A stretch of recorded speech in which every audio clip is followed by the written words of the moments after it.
самого губернатора. Я зв'язую це з тим, що голова обласної ради глибоко чхає на законність у нашій державі. Тому що позачергові сесії у нас у державі, у нас в області проводяться вже 3 роки поспіль. Там тільки одиниці сесій, які були чергові, які згідно регламенту вивчали ті чи інші питання, вносили пропозиції і голосували. Зараз це скопом. Тому я підтримую людей, які приїхали і які не приїхали, багато тих, хто не приїхали, і однозначно наполягаю на тому. З великої букви написано закон. Давайте дотримуватися букви і норм закону. Усіх тут порушень закону більш ніж достатньо. Я їх перерахувала. Тому це не значить, що, як я сказала, сесія не буде.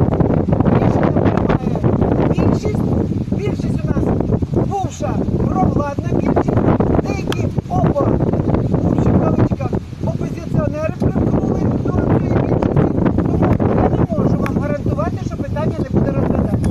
Тому, будь ласка, заходьте, якщо вас не пустять, я готова допомогти, щоб ви все-таки